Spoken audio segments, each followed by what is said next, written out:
မင်းတို့ကလည်းတင်းခွေချက်ကိုဘောလုံးလိုကန်နေကြတာပဲငါမှာတော့မင်းတို့တွေကခွေးလောက်ဝင်ပုံတွေလားတော့မခွဲခြားနိုင်တော့ဘူးတင်းခွေချက်ရဲ့အလေးထားကမြေချင်းတူးရတာကြိုက်တာတောင်ထဲကမြေအောက်မှာဝတ်ထားတဲ့ယတနာကောင်းတွေကိုသူ့နှာခေါင်းရှုံပြီးအနံ့ခံမိနိုင်တာလည်းဖြစ်နိုင်တယ်ပြီးတော့သူ့နဲ့တစ္ဆာဆိုစာချုပ်ချုပ်ရင်တင်းခွေချက်ရဲ့စွမ်းအားကိုပါရနိုင်အောင်မှာဒါနဲ့တင်းခွေချက်ရဲ့စွမ်းအားကဘာဖြစ်မလဲ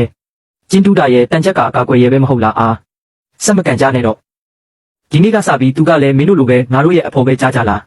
ငါမင်းကိုမေးမယ်မင်းတောင်ထဲမှာကျင်းတူးတုံးကမြေအောက်မှာဘလို့ယတနာကောင်းတွေမြင်ခဲ့လဲဘယ်နားမှာလဲကဲ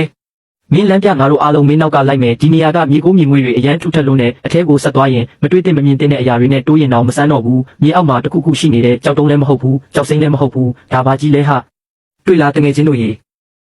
ဒါကတင်းခွေချက်ရဲ့စွမ်းအားပဲဒီလိုတန်ချက်ကအကြီးခွန်ကိုစပားအုံးငွေတောင်ကိုက်လို့မဖောက်နိုင်ဘူးကဲမင်းလဲလာပြီးမရှုံနဲ့တော့လိမ့်ပါတယ်ဆက်မလိုက်နဲ့တော့သူ့ကိုလွှတ်လိုက်ပါတော့ယတနာတူဖို့ကပိုရေးကြီးတယ်ဒီတစ်ခေါက်တကယ်ပဲမင်းကျေးဇူးကြောင့်ပဲမဟုတ်ရင်ငါလက်တော့သွားပြီးဒီအရာကတော်တော်လေးနဲ့ထဲမြုပ်နေတာပဲအေးစိမ့်စိမ့်နဲ့ကျုံဆန်းဖြစ်နေတဲ့ကစုံဦးလိုပဲဒါအနှစ်သာရကဘာကြီးလဲဒါကများထိုက်ဆွေလားတကယ်ပဲထိုက်ဆွေပဲဟာပြီးတော့လက်နဲ့ထိမိတဲ့အပူချိန်ရဆိုရင်ဒါဟာတက်ရှိထိုက်ဆွေအစ်စ်ပဲနှစ်တရာတက်တန်းရှိတဲ့လင်းစည်းမှုကလေလံပွဲတစ်ခုလုံးကိုထိန်းထားနိုင်တယ်ဆိုရင်ဒီတက်ရှိထိုက်ဆွေကအတုံးခဲကတော့လေလံပွဲကိုကနဝင်ဖြစ်သွားစေလေကဲတောင်အောက်စင်းကြဆိုဦးလေးဝံကငါရဲ့ညီကိုဟောင်းပဲဗာတရင်ထူးများရှိသေးတယ်ဦးလေးဝံကျွန်တော်နောက်ထပ်ပစ္စည်းတစ်ခုတူးမိပြန်ပြီးလေလံပွဲတင်လို့ရမယ်ထင်တယ်ပြီးတော့ပြီးခဲ့တဲ့တစ်ခေါက်ကလင်းစည်းမှုထက်တောင်ပိုပြီးတန်ဖိုးကြီးနိုင်တယ်နှစ်တရာလင်းစည်းမှုထက်တောင်တန်ဖိုးကြီးတယ်ဟုတ်လားဘာပစ္စည်းမှုလို့လဲဖုန်းထဲမှာပြောရတာတိတ်မရှင်းဘူးမနေ့ဖြန်ကြရင်ကျွန်တော်တိုက်ရိုက်ယူလာပြမယ်ရတယ်မနေ့ဖြန်မနေ့အစောကြီးစက်ရုံကိုလာခဲ့ငါအထွေထွေမန်နေဂျာလင်းကိုပါခေါ်ပြီးအတူတူစောင့်နေမယ်ဒီတစ်ခါကောဘာရတနာမှုလို့ဒီလောက်အကြီးကြီးဖြစ်နေရတာလဲကြည့်ရတဲ့အရွယ်စားနဲ့ပုံသဏ္ဍာန်အရာကျင်းစင်းလည်းမဟုတ်တယ်လို့လင်းစည်းမှုလည်းမဟုတ်ဘူးမင်းဒီနေ့သာအာလူတထောင်ယူလာလို့ကတော့ငါတကယ်စိတ်ဆိုးမှတော့ကဲ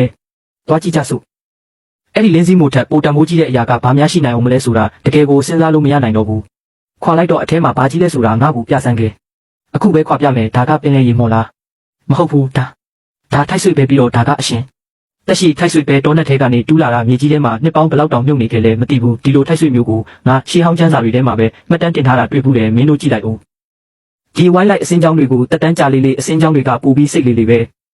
ဒီလိုတိတ်သီးစမျိုးဆိုရင်ဒါထောင်စုနှစ်တက်တန်းရှိတဲ့ထိုက်ဆွေဖြစ်နိုင်တယ်ဟာ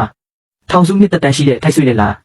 သူကအကြီးကြီးပဲလို့ပဲငါသိထားတာတက်တန်းကဒီလောက်အထိအိုမင်းလိုက်မယ်လို့မထင်ထားမိဘူးထောင်စုနှစ်ထိုက်ဆွေရဲ့ရှေ့မှာတော့နှစ်တရာလင်းစည်းမှုကအရန်ပစ္စည်းပဲဖြစ်သွားတော့မယ်မဖြစ်ဘူးငါလေလံပွဲရဲ့အစီအစဉ်ကိုပြန်ပြီးစီစဉ်ရမယ်ထိုက်ဆွေကိုလင်းစည်းမှုရဲ့နောက်မှာထားပြီးတကယ်ပွဲသိမ်းကောင်းဆုံးလက်နက်အဖြစ်သတ်မှတ်ရမယ်ပြီးတော့ဒီပွဲသိမ်းလက်နက်ကိုလှုပ်ဝက်ထားရမယ်အပြင်လူတွေကိုတော့ဒီပွဲရဲ့အပိတ်ပွဲကနှစ်တရာလင်းစည်းမှုထက်တောင်ပိုတန်မိုးကြီးတယ်လို့ပဲသတင်းလွှင့်ထားလိုက်မယ်ငါသဘောတူတယ်ဒါမှပဲတထေးကြီးတွေကဈေးကိုကောင်းကင်ပေါ်ရောက်အောင်အပြိုင်ဆိုင်အော်ကြမှာကျွန်တော်အကြံပြုချင်တာကတော့ဥက္ကဋ္ဌဝန်အနေနဲ့ရေဒီယိုအတန်လွှင့်ဌာနနဲ့သတင်းစာတိုက်တွေကိုပါဖိတ်ထားလိုက်ပါဒီလေလံပွဲကသတင်းစာမျက်နှာဖုံးတက်ဖို့ထိုက်တန်ပါတယ်မျက်နှာဖုံးသတင်းဖြစ်ပဲဒီလိုပဲဆုံးဖြတ်လိုက်မယ်ညီလေးဒီတစ်ခေါက်လေလံပွဲပြီးရင်မင်းရဲ့အစင်တန်းကတထေးကြီးတွေရဲ့တန်းထဲကိုတိုက်ရိုက်ဝင်သွားတော့မှအဲ့ဒီတထေးကြီးတွေကမင်းတောင်ပေါ်မှာဒီလိုအဖိုးတန်ရတနာတစ်ခုကိုစက်တိုက်ရှာတွေ့ခဲ့တာကိုသိသွားရင်မင်းနဲ့ပူပေါင်းချင်တဲ့လူတွေမင်းအိမ်တကားဝမှာခြေချင်းလိမ်နေကြလိမ့်မယ်ဦးလေးဝံလေလံပွဲကိစ္စတွေကိုကျွန်တော်နားမလည်ပါဘူးအားလုံးကိုဦးလေးနဲ့မမလင်းတို့အဆင်ပြေတယ်လို့ပဲစီစဉ်ပေးပါကျွန်တော်ကတော့တောင်ထဲကနေပစ္စည်းတွေထွက်လာအောင်ပဲတာဝန်ယူပါမယ်ဟာဒါတင်လုံလောက်ပါပြီကွာမင်းကပစ္စည်းတွေထွက်လာအောင်ပဲလောက်ကျန်တာတွေကိုငါတို့လက်ထဲသာအပ်ထားလိုက်တော့ဟာ